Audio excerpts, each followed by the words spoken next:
If you've ever wanted your own private cloud similar to Google Drive where you can host and share files, but you want it completely under your control, Windows Server 2025 actually makes this easier than you might think. In this video, I'm going to walk you guys through step-by-step how to create a secure, shareable private cloud in Windows Server 2025. We'll cover sharing, remote access permissions, and even how to reach it from outside your home network. One of the first steps is to decide whether you want a domain controller or just a regular server. Unless you already have a corporate Active Directory set up, a regular server will be just fine, and that's what we'll be using for this tutorial. All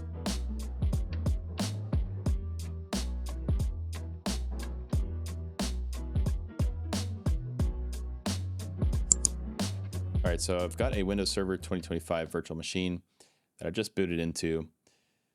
And the first thing we want to do is install the File and Storage Services role. So by default, you should be in the Server Manager. And if you're not, you can always find it by just hitting the Start menu. You can find Server Manager here, or you could search for it. And so we'll go to Manage up here. Let's click Add Roles and Features. And we want to choose a role-based or feature-based installation for the installation type.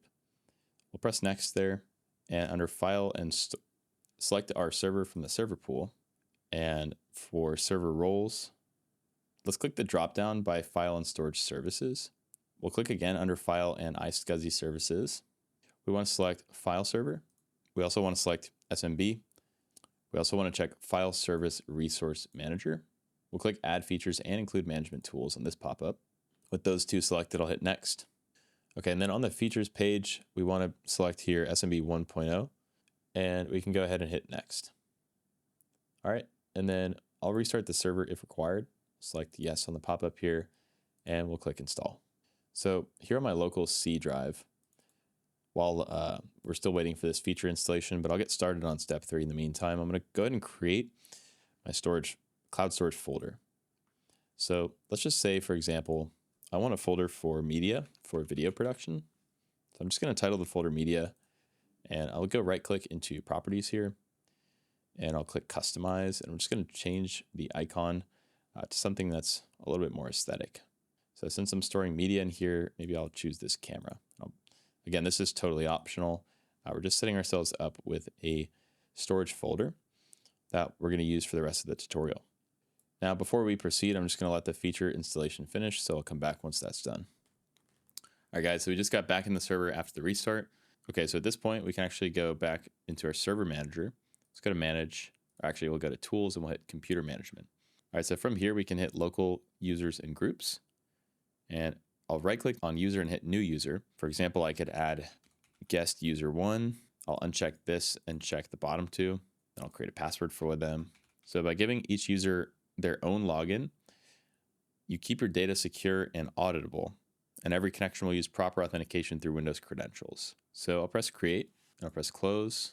So inside of here, we have our guest user 1 that we just created. Going back into my media page here. All right, so at this point, we can actually go ahead and share this folder. I'll right click and hit Properties on my media folder. And we'll go into Sharing, and I'll click Advanced Sharing.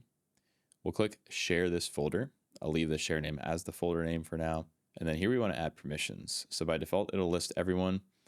Let's remove that, and then we'll add in Administrator. And I'll also add the guest user that I just created. Oop, that's actually the wrong one. It should be guest user 1. And then I will give guest user 1 the ability to read. I'll give my administrator full control, and I'll press Apply, OK, Apply, and OK. And then we can go ahead and close that down. So let's right click this again, go back to Properties, and this time we'll go into Security.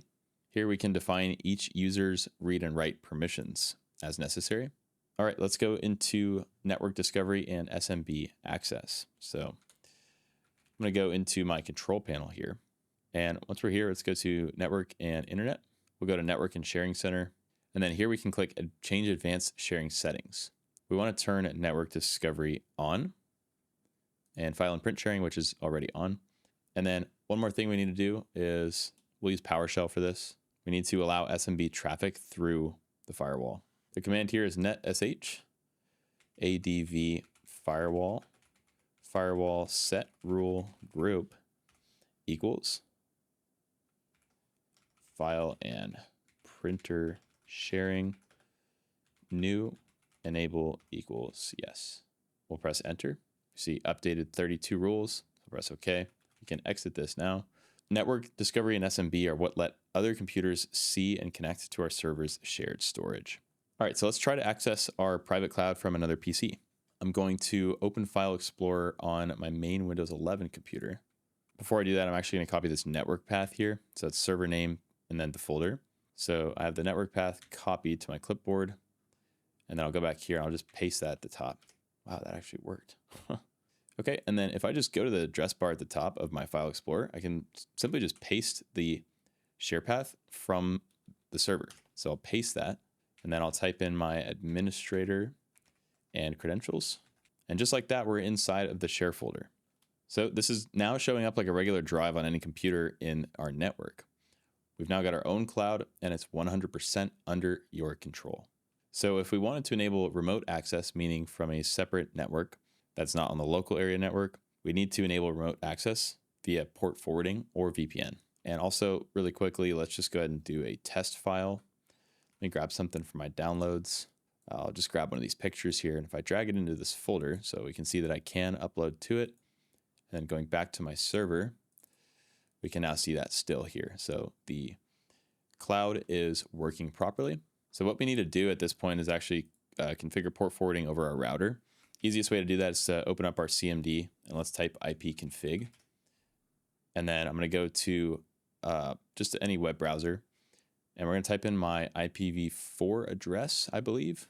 Okay, so what I did was type in the default gateway, which is here, 192.168.1.254 in my case.